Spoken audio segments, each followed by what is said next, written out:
Welcome to today's presentation of Integrated Trauma Treatment. My name is Sarita Bazemore. I am a student at Liberty University, and this is Trauma 840.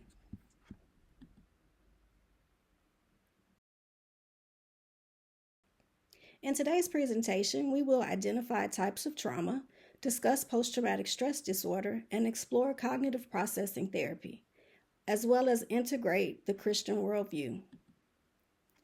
The definition of trauma is an emotional response to a terrible event like an accident, rape, or natural disaster. Here I've provided examples of what those events may look like. Natural disasters, combat for military personnel, a car accident, physical or sexual trauma for women or men. According to the Worldometer, as of 2024, over 345 million people live in the United States of America. Research states that approximately 3 million people will experience some type of traumatic injury throughout their lifetime, which doesn't leave us much room for those who aren't experiencing some type of traumatic event. There are 5 core trauma themes that affect a person's mental health once they have experienced some type of traumatic event. That will be safety, trust, power and/or control, esteem, and intimacy. Assimilation is one of the 3 ways that the brain will process these core themes. As an assimilation, someone may think about the memory and try to make the memory fit the tragic event instead of understanding what happened, what in reality their situation was at that time. Accommodation is the second way that someone may try to change their belief to accept what happened to them during that traumatic event. Over-accommodation is the third way that the brain processes after having experienced a traumatic event. Over-accommodation often means that someone takes something and becomes very fearful. They'll overgeneralize a statement like everybody is dangerous. So nobody in their circle, nobody that they would just see out in their daily business would be safe to them. Safety is now an issue as far as they're concerned since they've experienced such a traumatic event. What is post-traumatic stress disorder? Post-traumatic stress disorder is a cluster of symptoms such as intrusive thoughts, avoidance, negative thoughts, moods, and hyperarousal. Those who have experienced traumatic events in their lives, some people actually go through what is called post-traumatic stress disorder, whether it be shortly after experiencing the trauma, or it may be maybe 6 months later where they may experience these feelings and symptoms that they can't explain. But without the proper treatment, it is hard to get these symptoms under control and to live a normal life. One of the best ways to determine if someone is experiencing post-traumatic stress disorder is through a post-traumatic stress disorder checklist, such as a PCL-5. Although we would like to, as everyday people, be able to pull out an assessment and conduct it on friends, family, co-workers, those who we believe may be experiencing some type of post-traumatic stress disorder, we still have to leave it to our professionals.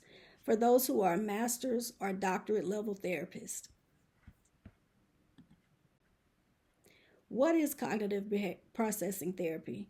Well, cognitive processing therapy is actually a cognitive behavioral therapy that we use to help reverse the negative cognitions and altered moods of those who are experiencing post-traumatic stress disorder. A little bit of history about cognitive processing therapy. The first study that was actually done on cognitive processing therapy was done in a group setting. And the first publication of how to conduct this particular therapy was published in 1993. Cognitive processing therapy is also known as the gold standard therapy in the cognitive behavioral world. Now we'll discuss who qualifies for this type of treatment. All trauma survivors, adolescents ages 14 to 17, and adults 18 and older. Now let's look into treatment details.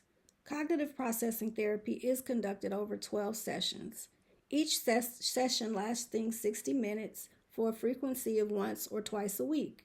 This is a commitment-based therapy. The first commitment the survivor has to committing to this type of therapy would be to write out an initial written impact statement. This impact statement is in their own words of how they perceived the tragic event that they survived.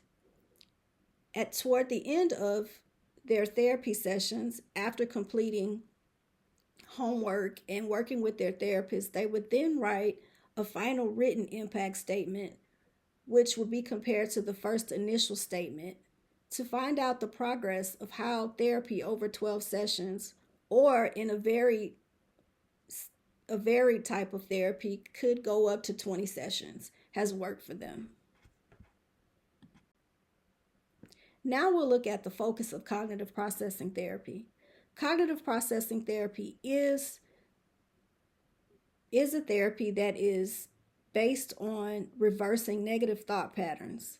Stuck points are also a huge piece of this therapy, where sometimes someone can experience a traumatic event and there are certain parts of that event that are hard for them to get past.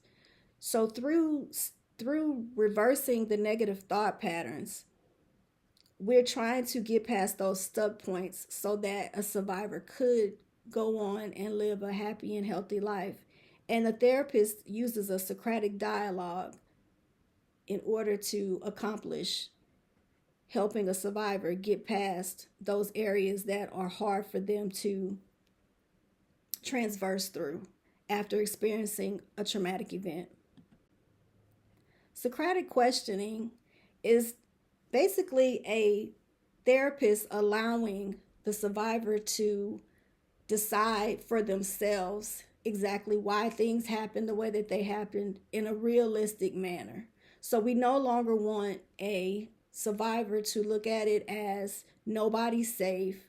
We don't want them to see things as it's my fault because I was doing XYZ and I should have maybe left with my friends or I wouldn't have been assaulted. We're trying to change and reverse that way of thinking.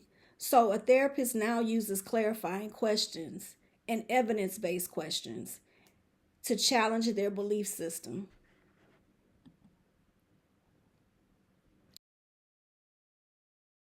This type of commitment-based therapy comes with extra work. There will be homework. From the first therapy session, the therapist will assign the client a stuck log. The stuck log is encouraged to be used at least once a day whenever intrusive thoughts may come about, or there may be a point of some type of avoidance. We would like the therapist would like the client to write out those situations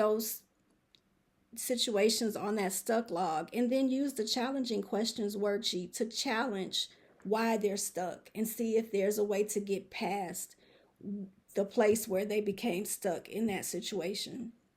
There's also an ABC worksheet where the A would stand for the event. There'd just be a brief phrase that is written out. B would be the thought, the stuck point, the reason that they're not able to move past that particular avoidance or intrusive thought. And C would be the emotion that they feel, whether it be anger, whether they're sad, whatever that emotion is how we would like them to communicate that on this stuck log that they will bring back into therapy to go over with their therapist every session. At this time, I'd like to take an opportunity to look at the Christian worldview. There is a cognitive processing therapy that is spiritually integrated. And in this spiritually integrated cognitive processing therapy, it allows those who have been inflicted by moral injury because of what they've experienced in their traumatic event to sit down with a counselor that is Christian based and that understands how they were wounded within their Christian worldview or their religious belief. And they are counseled through in a biblical way, away from the way we would normally do it just in the civilian sector.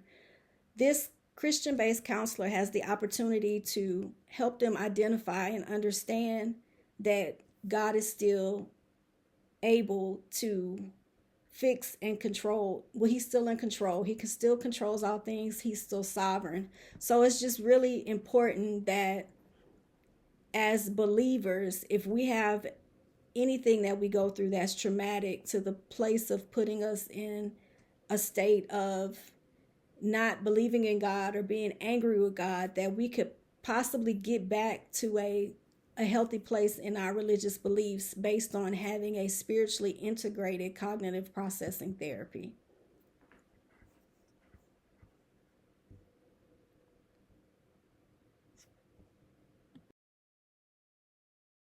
To everyone that has attended this presentation today, I would like to thank you sincerely for sitting in and listening to me present on cognitive processing therapy. In today's presentation, we identified types of trauma, we discussed post-traumatic stress disorder, we explored cognitive processing therapy, and the integration of the Christian worldview. Thank you and have a great evening.